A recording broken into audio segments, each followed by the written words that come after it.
All right, so last year, a lot of you guys, I see some familiar faces, and some people have come by our booth already to reintroduce themselves from last year. So last year, I gave a 1-hour presentation on why you should be investing in short-term rentals and hotels. This year, I wanted to switch it up and talk about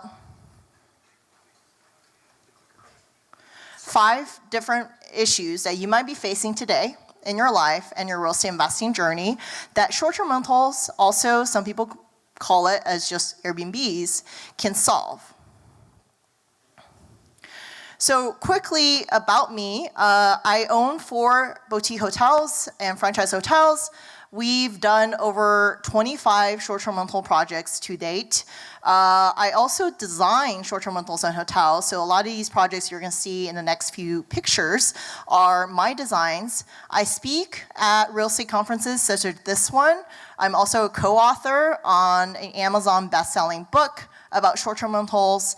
I have 2 real estate investing groups totaling over 6 figures of members, and in a former life, I wore a lot of hats. I was a chemical engineering and biochemistry double major from UT Austin. I was a fashion stylist for a little bit in my college days. I won a full-ride scholarship to law school, and I practiced patent litigation for about 5 years, representing companies on multi-million-dollar products. So I actually scared Roshan a little bit when I had turned over 40 plus slides for a 10-minute presentation. But anyway, I actually have a lot of pictures of projects that we have done in the past, because I figure that pictures tell is it 1,000,000 words, 1,000 words? So here's some projects that we have done in the past. This one's in Corpus Christi, Texas. This one's in Bentonville, Arkansas. It's a property that we bought for $970 and appraised for $1.55 after we were done with it. Another beach project that we bought for $170 and resold for $368 less than a year later. More beach condos. I had a lot of beach condos at one point. Austin, Texas, where we're able to convert a really ugly house into a property that books for over $500 a night after our renovation. This is a recent project in Austin as well. And I also do murals, and this is just my artistic outlet these days. So I both set up short-term rentals and hotels, and I also design them. Speaking of hotels, we also have a few slides on hotel projects that we have done in the past. This one is 48 keys in Ozarks in Arkansas, and you can see the Granny Chic Hotel in the before picture on the top right. You can also see the renovated hotel rooms on the bottom left. So we basically made an economy hotel into an upscale hotel, and we're able to create about a $750K equity overnight with this project. Originally, we bought it for $750K. We put about $500 into it, and it appraised for a little bit over $2 million.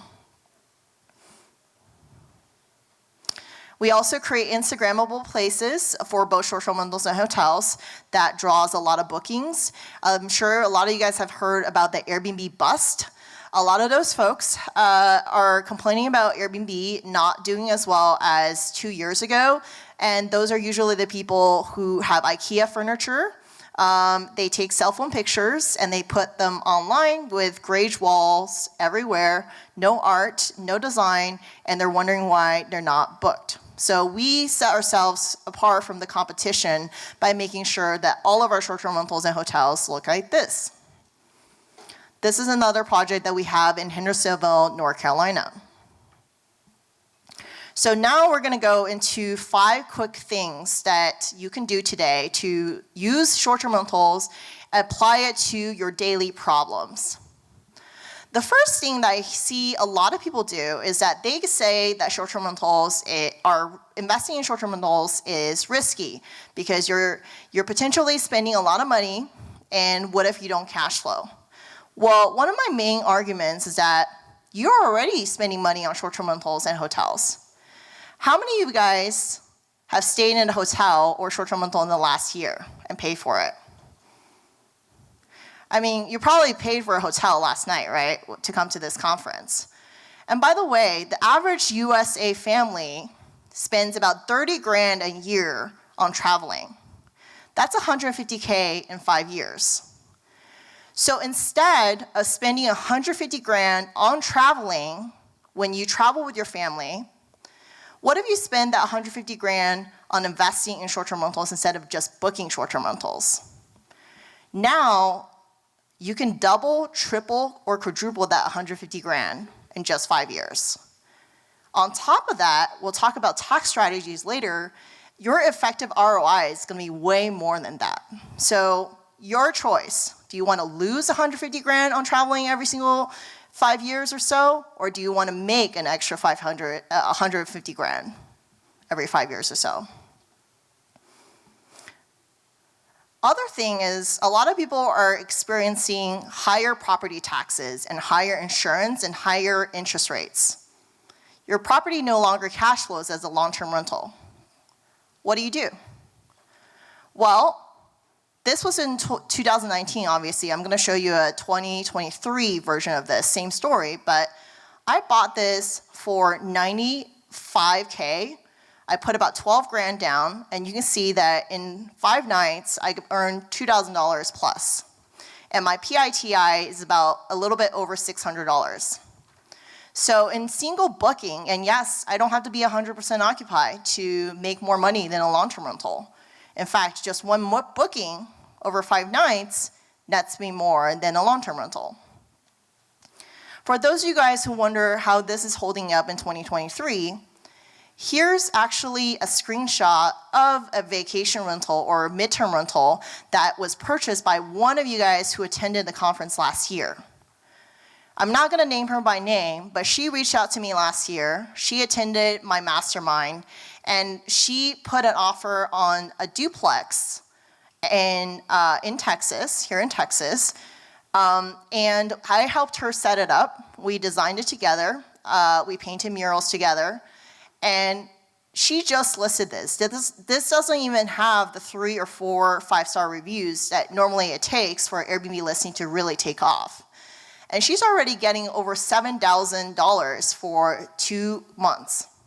And the market rent for this, something like this, is under $1,000 a month, by the way. So the conclusion here is that short-term rentals and mid-term rentals still can beat long-term rentals in the right market, if you know what you're doing. Multifamily folks, how are you going to cash flow something at 5% or 4% cap right now as long-term rentals? It's hard, right, with the current interest rate. What about single-family folks? Property tax suck, right? So this is the thing, is that we are able to convert multifamilies, we're able to convert single families into short-term rentals in the right markets and cash flow and resolve your cash flow problem. I think this is a major aha moment for a lot of you guys who are in the room, is that your tax issue. You're paying way too much taxes to the IRS every single year. Now, I'm not a tax consultant, so this is your tax disclaimer here that this is not tax advice. But there's something called the short-term rental loophole, the tax loophole, which allow you to offset your W-2 income with bonus depreciation from short-term rentals. This is huge because a lot of you guys are often working way too many hours in your W-2 job to qualify for real estate professional status otherwise. So you can't offset your income otherwise with bonus depreciation. But I have a colleague that is in the medical profession, just like many of you guys are, or actually all of you guys are, and he is making anywhere from $250 to $350K a year from medical profession, and guess what? He pays $0 in taxes legally every single year because he owns 5 to 6 short-term rentals, and he self-manages those, and he gets to take those bonus depreciation to offset his active income. If you hate your JOB, we can help too. So short-term rentals, they cash flow better. And as long as you do know what you're doing, once again. So now, if you're really miserable in what you're doing right now, just like I was 5-6 years ago, short-term rentals can help you reach that goal a lot faster. I replaced my W-2 income as a patent litigation attorney at a large law firm in about a year and a half. I talked to a lot of my friends who are in long-term rentals, and they're happy with $500 to $200 a month, $200 to $500 a month in cash flow every single month. But I get that in one single day. So guess what? It takes me a lot less time to scale to financial freedom using short-term rentals. You hate being a landlord. Is that my outro music? Just kidding. Okay, so you hate being a landlord, right? So you hate renovations, you hate design. A lot of people came up to our booth already saying, Diya, I don't have any design sense, like what do I do? So we have all the resources at our booth right now. I brought 2 of the best short-term rental realtors in Texas with me sitting in my booth right now. We have actual deals that make sense in Texas. If you come by our booth and ask about it, we have short-term rental education. We have consultation hours if you just want to do a DIY and learn about the short-term rental tax loophole and also learn how that can work for you. We have lenders who are specific to short-term rentals. We have insurance agents who are specific to short-term rentals. We also manage and oversee renovation, design, and setup and furnishing. And we also have STR management and co-hosting. Last slide, I promise. So anyway, come to our booth. Not only do we have that list of cash flowing short-term rentals that you can buy, we also are running a special offer for the short-term rental bootcamp, where not only do you get the standard 7 hours of content, you also get a bonus 30-minute consultation, as well as a $200 creative financing workshop, which teach you how to buy short-term rentals with 2 to 5% interest rates in today's high interest rate environment. Anyway, if you take a picture of that, that's going to link you to the STR Bootcamp special offer. If you want to come by our booth and get those cash flowing STR lists, you can come and chat with us. Thank you, everyone.